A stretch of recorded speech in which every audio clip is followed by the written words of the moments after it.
Assalamualaikum warahmatullahi wabarakatuh. Jumpa lagi dengan Jalinos.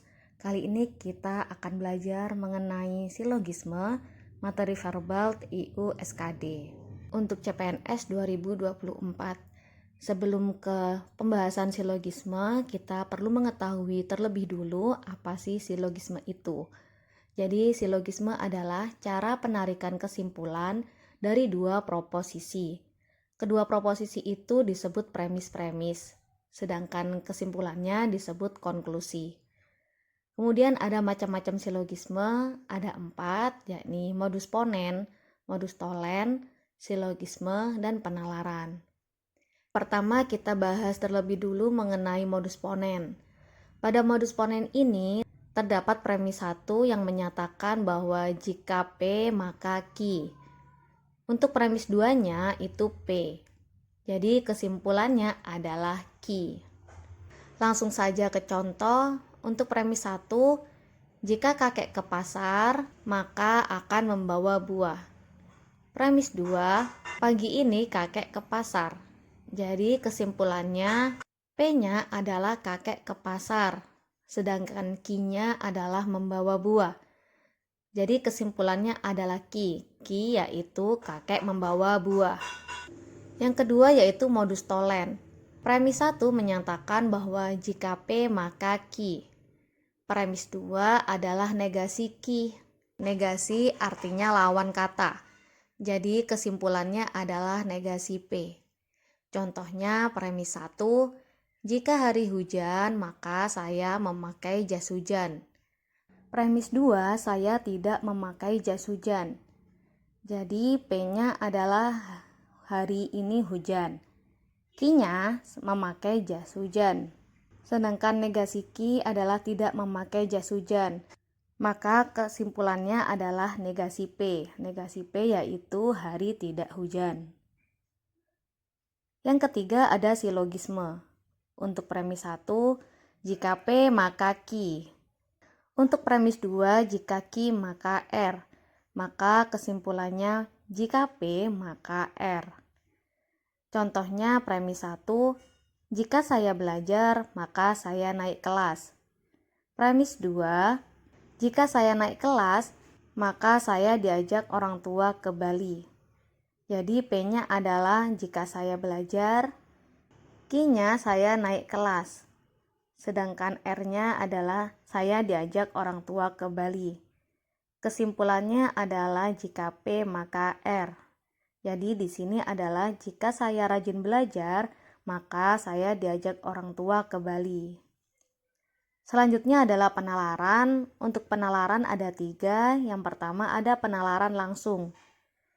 Jika A subhimpunan dari B dan X anggota A, maka X juga anggota B. Untuk mempermudah memaknai kalimat ini, maka kita gunakan diagram Venn. Jadi kita buat dulu kotaknya. Kemudian jika A subhimpunan dari B, kalau kita gambarkan, maka lingkarannya A ada di dalam lingkarannya B. Kalimat selanjutnya yaitu X anggota A. Jadi huruf atau simbol X kita letakkan di dalam lingkaran A. Karena X ada di dalam lingkaran A, maka X juga anggota B. Jika dinotasikan, maka dapat dituliskan sebagai berikut. Premis 1, semua anggota A adalah anggota B. Premis 2, X adalah anggota A. Jadi kesimpulannya X adalah anggota B. Selanjutnya ada penalaran tidak langsung. Jika A subhimpunan B dan X bukan anggota B, maka X juga bukan anggota A. Kita buat lagi untuk diagram Venn-nya. Jika A subhimpunan B, jadi lingkarannya A ada di dalam lingkarannya B. Kalimat selanjutnya yaitu X bukan anggota B. Jadi simbol X berada di luar lingkaran B. Maka X juga bukan anggota A.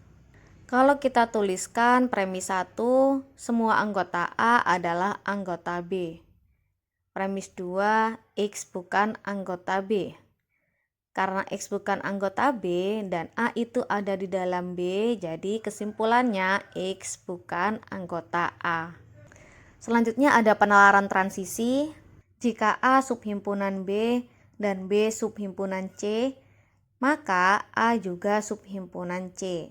Kalau kita gambar diagram Venn-nya, lingkaran A itu ada di dalam lingkaran B. Kemudian kalimat selanjutnya, B itu subhimpunan C. Jadi, lingkaran B itu di dalam lingkaran C. Maka yang ada di dalam lingkaran C itu tidak hanya lingkaran B, tetapi juga lingkaran A. Jadi, kalau kita tuliskan premis 1, semua anggota A adalah anggota B. Premis 2, B adalah anggota C. Jadi, kesimpulannya A juga anggota C. Kemudian ada aturan-aturan dalam silogisme. Yang pertama ada premis umum. Premis ini ditandai dengan kata semua atau setiap. Premis partikular, premis yang ditandai dengan kata beberapa, sebagian, dan terdapat. Yang terakhir ada premis negatif, premis yang ditandai dengan kata tidak. Kemudian ada hukum-hukum yang ada pada silogisme. Yang pertama, jika semua premis umum, maka kesimpulannya juga umum. Contohnya, premis 1, semua anak bermain bola. Premis 2, semua anak giat berlatih. Jadi kesimpulannya adalah semua anak bermain bola dan giat berlatih.